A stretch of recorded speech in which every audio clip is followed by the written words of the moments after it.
مرة جديدة صباح الخير لكل مستمعي ومشاهدي إذاعة بوير اف ام على الموجة 103.5 ولكل متابعينا على الفيسبوك عبر البث المباشر بوير عربي. بقلكم صباح الخير أعزائي. وصلنا لفقرتنا الحوارية لليوم يلي رح نحكي فيها عن مهارة الحساب الذهني.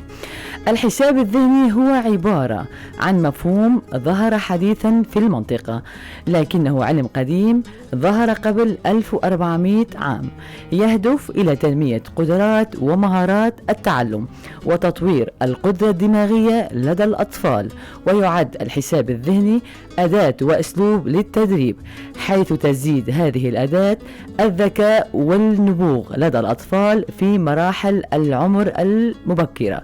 كما يقوم نظام الحساب الذهني الكثير من الطرق الإبداعية المبتكرة التي تساعد على حل المسائل الرياضية التي تزرع الثقة بالنفس بشكل كبير عند الأطفال. وللحديث أكثر عن هذا الموضوع معي ضيفتي في الاستوديو المدربة الدولية جولشاه قاسم تشاتو، المتدربة بالحساب الذهني SDM Math ومدرسة معلوماتية. يسعد صباحك. أهلا وسهلا. يا هلا عزيز. بداية خليني بلش حديثي معك. انتشر في منطقتنا مؤخرا مصطلح اسمه الحساب الذهني. شو هو معنى مصطلح الحساب الذهني؟ لو سمحتي تعرفين لنا معنى هيدا المصطلح. طبعا مفهوم الحساب الذهني يعني القيام بالعمليات الحسابية بدون استخدام ورقة أو قلم أو آلة حاسبة. نقوم بالعمليات الحسابية عن طريق دماغ الإنسان. هذا الحساب الذهني له شكلين. طبعا هلا الشكلين هن تاريخ ظهور قديم جدا قبل 1400 سنة مثل أنت ذكرتي، 1400 سنة قبل الميلاد. للحساب الذهني قلنا شكلين، في عنا غباري في عنا هوائي. الغباري يسمى الأباكوس، المنشأ الأساسي الصين، اليابان، شرق روسيا. أما الحساب الذهني SD Math طبعا هذا جديد من قبل 5 سنين، مؤسسه الأستاذ المبتكر الأستاذ سليمان دياب، هو مبتكر فلسطيني من نابلس. تمام. هذا اسمه حساب ذهني هوائي. طبعا هذا الحساب هو كمان قديم من 1400 سنة من الهند. الأستاذ سليمان دياب استخدم مهارات الرياضيات القديمة الهندية وبعض المهارات القديمة وأسقطها كلها عن طريق أصابع اليد. صار عنا هلأ برنامج جديد هو SD Math. طبعا انطلاقته كانت من فلسطين من قبل 5 سنين. طب أستاذي جولشاه، شو هن الطرق يلي عم تعتمدوها حضرتكم أو تتبعوها في تعليم مهارة الحساب الذهني؟ شو أكيد عندكم طرق يعني. إيه أكيد. نحن قلنا الحساب الذهني اللي نحن نتبعه SD Math، نحن عم نستخدم وسيلة متوفرة لكل الناس، طبعا لكل الأطفال، هي الإيد عن طريق عقد الأصابع. تمام، عن طريق عقد الأصابع. وفي عنا كمان السبورة الذهنية. كيف فيكم تحسنوا أداء الناس من أداء الناس يلي عم يتعلموا هيدي المهارة؟ نحن الهدف الأساسي للحساب الذهني هي تنمية مهارات التفكير العلمي في الحساب الذهني. تمام. في عنا مهارات، في عنا خوارزميات، طرائق معينة طرائق يعطيها المدرب للطفل. عن طريق هذه الطرائق عم نقدر نوسع ذهن الطفل، كأني رياضة، هي رياضة العقل الطفل.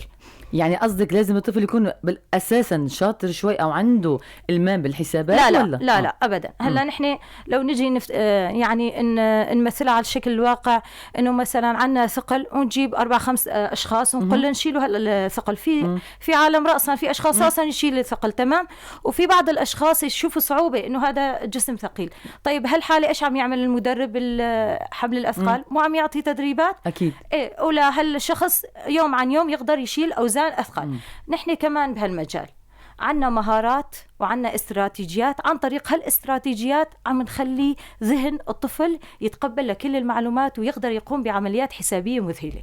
يعني ما ضروري يكون عنده باز أو يكون عم يحب الرياضيات أو الحسابات أو أي شيء. هلا نحن ما عم نعطي الرياضيات مثل عم تنعطى بالمدارس والمعاهد، هي مادة جافة. لا بالعكس، نحن كتير عم نحبب الطفل بهالمادة عن طريق ألعاب تفاعلية، عن طريق عنا وسائل كتير طبعا مثل اللي عم تشوفي. طبعا هذا مخصص لأعمار صغيرة. تمام. الطفل هو يتشجع إنه يمارس هالمهارات. إيه. طب أستاذة، شو هي الطريقة التعليمية في هاي المنطقة، هاي منطقتنا نحن، وكيف ظهرت؟ يعني هيدي المهارة ما كانت موجودة قبل عنا نحن، كأنه هيدي المهارة عنا بمنطقتنا جديدة.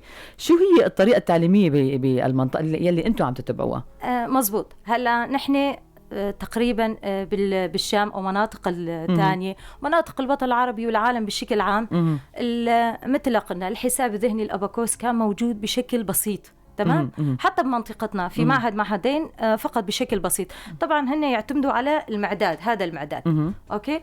طبعا هذا المعداد فقط الطفل يقدر يقوم بعملتين حسابيين بسرعة، مثلا جمع وطرح مع بعض بسرعة. بينما نحن الحساب الذهني اللي عنا واللي اسمه استماث، الطفل يقدر يقوم سلسلة من العمليات. يعني الطفل عنا يقدر يعمل تربيع العدد، جذر العدد، ضرب أعداد كبيرة مع بعض. تمام. وكلها عن طريق أصابع اليد. يعني كف الطفل يصير عنده مثل الآلة الحاسبة، ما عاد تلزم الآلة الحاسبة. يعني عم يستخدم إيده. أيوة، إيد من الإيد فقط الإيد. طبعا أنا شفته في الفترة الأخيرة، لاحظته إنه هذا العلم مو فايت عنا. تمام.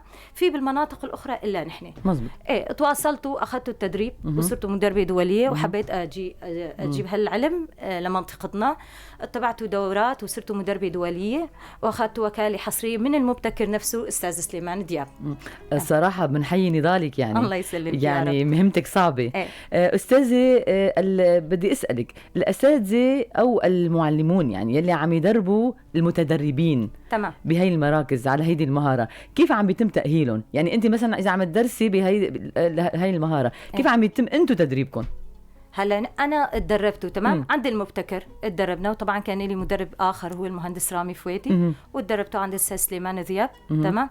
هلا انا مجهزه انه ادرب مدربين. فينا ندرب مدربين عنا، بس لازم يكون المدرب اختصاصه علمي، يكون عنده شويه قواعد، يعني الماء بالقواعد، عنده الماء بالقواعد الرياضيه والخوارزم الرياضيات. اكيد ما فينا نجيب استاذ او نجيب اي شخص يكون شوي ضعيف بهالماده، لان هالماده بدها مرونه، بدها لياقه، بدها قاعده اساسيه بالرياضيات لحتى يقدر يستوعب اسرع، يستوعبها كتير كويس، ويقدر هو كمان يبدع للاطفال. طب فيك تخبريني أستاذة لأي درجة من التطور وصلت الطريقة التعليمية في منطقتنا؟ يعني باعتبار الطريقة هاي جديدة بالمنطقة عنا هون برجع، يعني فيك تقولي لنا لأي درجة وصلت؟ يعني هل عم تتقدم بسرعة أو شوي أو كيف؟ يعني أنا اللي عم بلاحظه إنه باعتبار نحن أخذنا تراخيص طبعاً، ووافقت الجهات الرسمية بكل سهولة. في لغات، في هالبرامج عم يتشجعوا عليها. بالعكس يعني عم نحس إنه في تشجيع كتير، وبلش إن شاء الله بفترة بسيطة رح نعوض الفاقد التعليمي اللي صار إن شاء الله. طب أستاذة جلشة، كيف بتلاقي نسبة الإقبال على هيدي المهارة؟ يعني بتعرفي منطقتنا صغيرة والمهارة جديدة، كيف عم بتلاقي إقبال الناس على تعليم هيدي المهارة؟ هلا هذا المفهوم الحساب الذهني جديد داخل منطقتنا. تمام. في كتير عالم مو ملمين إنه ما يعرفوا إيش هذا الحساب الذهني. تمام. نحن طبعا في عنا طرق بس نجهز الطلاب ونفرجي للعالم شغل الطلاب وشلون توصل الطالب قدرنا بمراحل قصيرة أو فترات زمنية قصيرة إنه نجعل من الطالب متفوق دراسيا. طبعا نحن مو بس نشتغل على ذهن الطالب عم نخليه شاطر بالرياضيات فقط، لا، الطالب يطلع عنا نحن عم نحسن عنده قدراته البصرية، عم نحسن عنده قدراته الحسية. تمام. نحن عم نشتغل على الذاكرة الدائمة عند الإنسان. الأطفال أو الأولاد اللي عم يتعلموا هيدي المهارة، مهارة الحساب الذهني، هل بيعتبروا مميزين عن باقي الأطفال؟ يعني هل أنت مثلا إذا في حدا متعلم هيدي المهارة مثلا ومتخرج منها، هل أنتم يعني بتعتبروه طفل مميز عن باقي الأطفال ولا ما؟ ولا يعني هلا انا ذكرت لك كمان انه نحن عم نشتغل على دماغ الانسان طفل كامل. تمام. يعني مجرد هالمهارات التفكير والتحليل والتركيب اللي عم نمكنها خلال عن طريق القدرات السمعيه والبصريه. هلا نحن عنا وسائل تعليميه على الالوان، عم نحبب الطفل عم يتعامل مع عالم الارقام بالوسائل الالوان او الرموز والاحرف. تمام.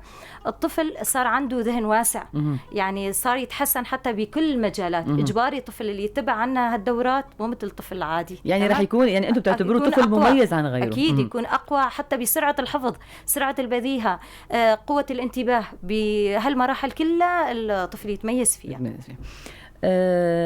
الاطفال يلي خلصوا من هيدي الدوره يلي عم ياخذوها عندكم، وانهوا هيدي الدراسه، يعني انتهوا من التدريب من هيدي المهاره، هل هيدا الشيء رح ياثر على مستواهم التعليمي بالمدارس أكيد. بالسلب او بالايجاب؟ لا اكيد ايجابي. اكيد مثل إيجابي. دخلنا اكيد ايجابي. رح يكون اكثر. اكيد الطفل يكون متفوق بكل شيء ان شاء الله. ان شاء الله. استاذه جلشة، هل هناك سن معين للتعليم في مثل هكذا مركز؟ هلا نحن مركزنا طبعا مثل خبرتك الاعتماديه انا اخذتها بشمال شرق سوريا. نحن مركزنا على طريق منير حبيب. نحن نستقبل الاعمار الصغيره، يعني نحن عم نشتغل مع طفل صغير من عمر 4 سنين ل 15 سنه. تمام.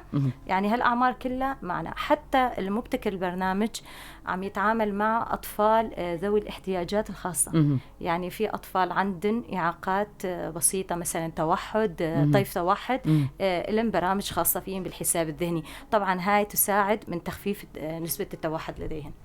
طب أنا بدي أسألك سؤال أخير، يعني إقبال الناس بالمنطقة، الناس شو عم بتقولكم؟ يعني هاي المنطقة بتعرفي روج أبا منطقة صغيرة والمهارة جديدة، والناس بشكل عام شو عم يحكوا عن هاي المهارة؟ شو فكرتهم عن هيدي المهارة؟ عم بيحبوها، ما عم يحبوها، عم يتقبلوها، ما عم يتقبلوها؟ لا، مجرد كلمة حساب ذهني. هلا نحن عنا بمنطقتنا بلكي لاحظتي انه اخر كم سنه انه الطلاب كتير متفوقين. نحن عم نسمع هلا ببرنامج الحساب الذهني في عنا 3 طلاب من سريكانيه اخذوا المرتبه الاولى على العالم. تمام. في عنا بمناطق اخرى مثلا خارج روج افا، نقول بريف ادلب وغيرها، اخذوا المركز الاول على مستوى الدول العربيه. تمام. العالم نحن كشعب يحب العلم ويحب يعطي العلم لاولاده كتير، يعني يحب يشجع اولاده. في اقبال، ضل علينا انه نفرجين الطريقه، نشوف نفرجين نتيجه عملنا طبعا على الاطفال. اكيد رح يصير اقبال كتير. هل عم كمان سؤال اخير، هل عم تحاولوا تعملوا حملات توعيه، بحيث انه في ناس كثير ما بتعرف شو هو الحساب الذهني مثلا؟ يعني هل عم تحاولوا او تفكروا تعملوا حملات توعيه لمثل هيك شيء بالمنطقة، لحتى الناس تعرف أكثر وتتعرف أكثر عن هيدي المهارة؟ أكيد طبعا. نحن في عنا أشخاص بالبلد يعرفوا الحساب الذهني كويس شوي، هن كمان عم يساعدونا، أو المراكز التعليمية اللي نحن تعاقدنا معا.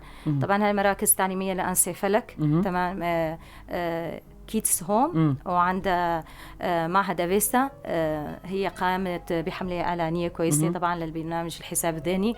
وعقدا مؤخرا طبعا مع أستاذ آلان، نحن عم نجهز كوادر وننزلهم بالمراكز التعليمية مشان يدربوا عندهم الأطفال. هن عم يساعدونا كتير بصراحة بمسألة الإعلان. بتمنى لكم كل التوفيق أستاذة جلشة. أعزائي مستمعي ومشاهدي ومتابعي إذاعة بوير اف ام، وصلنا لختام فقرتنا الحوارية لليوم يلي كنا عم نحكي فيها عن الحساب الذهني، وكانت ضيفتي في الاستوديو المدربة الدولية جلشة قاسم تشتو، ومدربة الحساب الذهني ومدرسة معلوماتية.